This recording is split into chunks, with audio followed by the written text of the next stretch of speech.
Today we will be looking at the ultimate guide to the newest game mode in Cold War Zombies, which is Outbreak. I will be going over every single thing that I learned about this game mode for the past few hours that I've been playing it. If I do leave anything out, I will have it down in the comments, but I do believe I have most of the information that you need to be able to play the game mode and have a bit of knowledge if you want to know some things before you go in, or if you just want to know some things as you play the game. If you're new here, be sure to subscribe. That will really help a lot, and we're really close to hitting 15,000 subscribers. We're on 13,000. Thank you all so much for recently showing so much love to the channel, and it really does help. And also be sure to drop a like on the video. Can we hit 50 likes? That would be really cool if we could do that. The first thing that I want to go over are the maps themselves. So there are 3 as of now, and that is Alpine, Ruka, and Golova. Every single one of these maps will have Pack-a-Punch, Wonder Fizz, boxes, chests, crystals, armor stations, crafting tables, challenge podiums, essence, vehicles, and much more. Now I want to go over every single thing in detail. So essentially what I mean by Pack-a-Punch, Wonder Fizz, Armor Station, and Crafting Table is that you are able to basically have those unlocked and around the map as it is at the beginning, as this is a basically free roam kind of map, so you can explore the area and collect enough points from the zombies around to get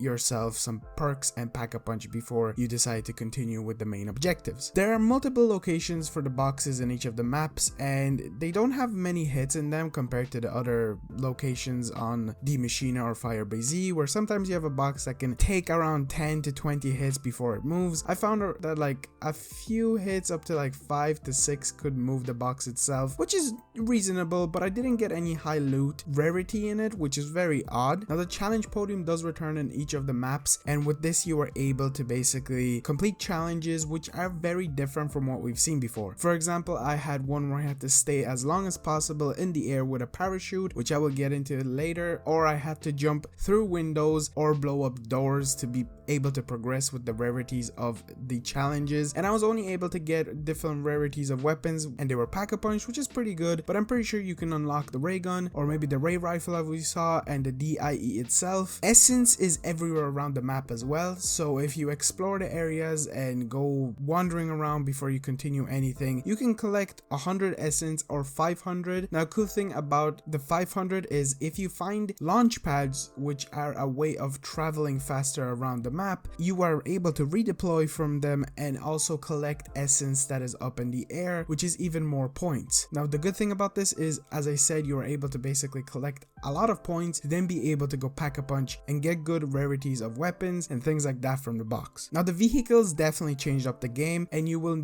really need to use them if you want to travel around and do different things on these maps, because they are huge. And if you don't have stamina up, or if you just don't want to continuously run around back and forth from location to location, I definitely recommend using the vehicles. On Alpine, which is the snow map, you have snowmobiles. On Ruka, which is the woodland one, I don't know how to exactly call it, you have basically a normal car, but it's like a special one that can go on that terrain. And in Golova, which is the Russian location, you have another normal car that can also basically drive you from location to location. A bad thing about these vehicles is their health isn't insanely good, so do not be driving into zombies as crazy as you think you want to, because their health does get kind of lower over time. Also, if you do walk up to any of the cars, there's a possibility that there will be a little jump scare. A zombie will pop out. It's not really that scary, but it's a possibility that, you know, you might get spooked, so a little heads up. Now a cool thing also that zombies do is they drop ammo. So there are also ammo refill stations around the area like we've seen in other maps and multiplayer, but you don't have to really worry about that unless you really get into a sticky situation. They do also cost the exact same. With the rarities of your Pack-a-Punch, they will increase in the amount of money that will require, but the good thing is the zombies will be dropping ammunition occasionally, and also the elites and other boss zombies will be doing those things. Now the cool thing about these maps is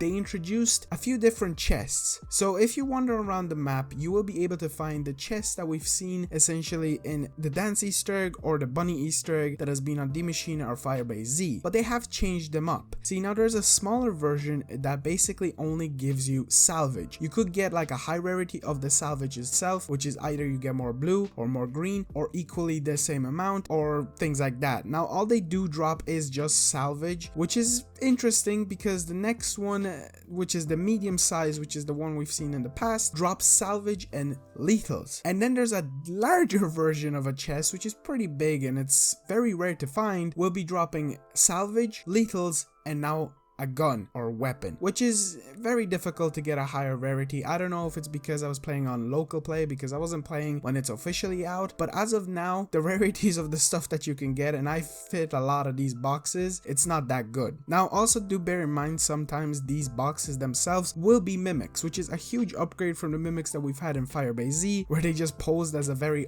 obvious object that you wouldn't really get pranked by or spooked by. So sometimes you might be walking up to these chests and they will become mimics. Another thing about these chests, they will not always spawn in the same location. So sometimes if you go into a new game, the previous location that a chest was at might not be there anymore. Also, something that I noticed is potentially over time they will respawn or refill, so they will come back in different locations. As sometimes when I was exploring, I came back to the same location I was at and there was a chest there now, so that is something to be looking out for as well. Now I want to quickly go over some of the boss zombies. With this new game mode, we got the introduction of two new elites or special zombies. It is the Panzer and the Tempest. Now the Panzer itself isn't that much difficult. It's actually quite funny because he does kind of launch himself away from you sometimes. I don't know if it's a little bit buggy, but he basically runs up to you, looks the other way, launches away, then comes back and basically picks a fight with you. So don't worry about the Panzers. They're nothing compared to what they were on Black Ops 3. They're definitely much more easier and you can deal a lot of damage on them, which is really good with whatever weapons, not like in the past where you had to put in a bunch of bullets to basically kill him. Also, we got the introduction of the most annoying elite I've ever seen, and that is the Tempest. It's essentially basically Avogadro from what we've seen in the past, and it's this kind of elemental dark ether crystal zombie that all he does is shoot blasts at you that are extremely accurate, and when you damage him at any amount, he will teleport and continuously basically teleport from location to location so you can't kill him. This is super annoying because sometimes you might have them super low and you just want them to leave you alone and they will be teleporting continuously. So do bear in mind, they do become slightly annoying, and I'm not sure yet, I haven't done enough tests, but I'm pretty sure there will be definitely some kind of ammo mod that will be very effective on them, as we've seen in the past with Megatons, Mimics, and Russian Manglers, that certain ammo mods deal different amounts of damage on them. Now let's talk about some of the mini objectives that sometimes appear in the maps. I say sometimes because in some of the maps when you spawn in, you might have an objective that might not appear another time you come back into the map. This does change up every single time you play the game mode, but it does over time get a bit repetitive because they're similar each time. The first I want to talk about is the golden chest. So previously, as I talked about the big chests, there is a huge large one, and with this large one they basically spray painted it gold or whatever you want to call it, and this time it's kind of a mini objective where you don't have to protect it, but once you activate it there will be a large amount of zombies that you have to fully clear out, so the chest kind of blasts a huge wave away and you can then open it. I haven't been very lucky with each of these chests, as I've mentioned already, including the gold ones, so I haven't had any good rarity from them, but I'm pretty sure you will be able to get something good. You do get ammo, salvage, lethals, and a weapon, which is really good, and sometimes you might also get a perk. Now the next mini objective, which is really cool, is the dragon head feeding one. All you have to do in this is activate the dragon itself at basically the front, and a dragon head will come out. With this you will be able to get a certain amount of kills to feed the dragon. Now the thing with this is it's way better than it was in Der Eisendrache, where we first saw the dragon head and the feeding mechanic being introduced. With this you have a ring that is basically the ring of fire, purple ring, that will show you in which location to kill the zombies. Now this ring is reasonably sized and you can train zombies around and bring them back to get the kills easily. Now another cool thing with this is you don't have to get one zombie at a time, so the dragon can only eat one at once. This time it can eat as many as possible at any time, so do not worry about being concerned about shooting one zombie and then waiting a while to kill another zombie. That's probably one of the